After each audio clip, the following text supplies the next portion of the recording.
So, Dad, I don't know if you want to talk about it, but I was reading in the paper today. Steve Simmons had in his column, and Brian Burke has a new book out, and it talks about the incident with Bertuzzi and Moore. When I don't know if people forget that Bertuzzi hit Moore late in the game and broke his neck, and there was a big lawsuit. And he broke his neck? I don't know. Yeah, that supposedly broke his neck. Yeah. And so let me just jump in. Yeah, so you tell us, because you never really ever explained what you think. I never did. And this was a big incident. Oh, they arrested Bertuzzi. He went to court and all that. So, well, okay. The first, Moore hit Naslund, and Naslund was leading the league, I think, at the time. I didn't mind it, but it was sort of a semi.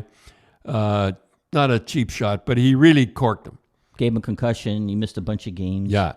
Now Bertuzzi played on the wing with Naslund, and he is absolutely fuming over the whole thing because, first of all, he's his good friend, and Vancouver is playing. So excuse me, let me jump in for a sec. That there was no penalty, and he never Moore never got suspended or anything. So nothing happened. And he had been suspended. I think Bertuzzi would have been happy, but nothing happened. But nothing happened. So then they played a month later or something. A month later, and Bertuzzi's still fuming over the whole thing. And Vancouver and Bertuzzi is playing for Vancouver, and I think they're getting hammered 8-2 or something. Yeah, by Colorado. At home. Colorado. So this is as a coach, I would never. If I was going to put on Moore with about 5 minutes to go, I would have had a big, tough guy. What was he, 6'7"? Peter Rowell? Yeah, 6'7". He had 200 minutes in penalties. He was probably the toughest guy in the league at the time. He was.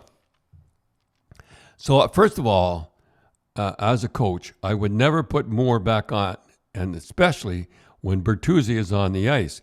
And if I was going to put him on, I would have Rowell out there. So, sure enough, when I saw them go on, I said, what are you trying to prove putting Moore on there? Moore wasn't that type of, he hit once in a while, but he was just a player. He killed penalties in third and fourth line. And, I see Bertuzzi out there too again. Now, I know there's going to be trouble. Now, I don't want to talk about the coaches and that, but first of all, Moore should have never been on the ice. Again, if he is on the ice, he should have Rowell on there.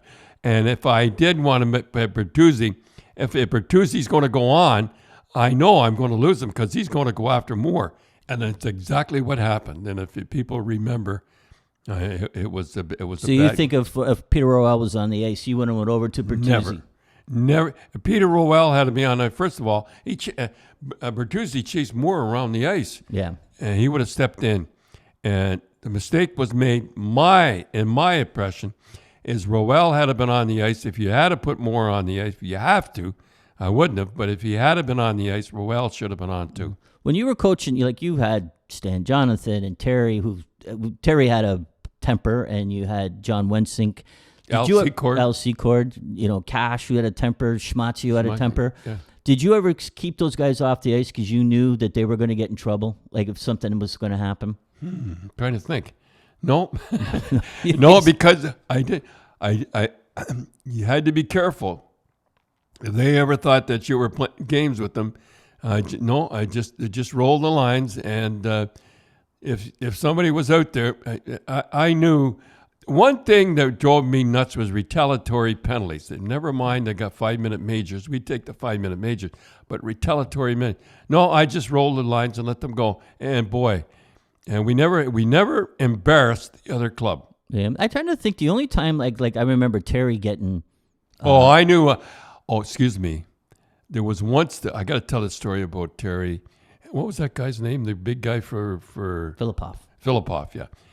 He grabbed Phil. He was big and strong. Filipov was big and strong, and he grabbed Terry, and he didn't want to fight, but he just grabbed him, and he was so big and strong he couldn't do anything. And Terry, so this was in Atlanta, and there was another bench clearing brawl in Atlanta. We always had, for some reason, the Bruins. You guys always had big fights in Atlanta. I don't know why. So and never played well. And anyhow, he's got Terry, and he embarrassed Terry. And boy, when you embarrass Terry, can I tell that story? I guess I can't say but anyhow, so the next day I knew Terry wanted a piece of it, and I kept putting him on against, and he knew what I was doing, because I knew Terry, if I had done it the other way, he'd have been mad.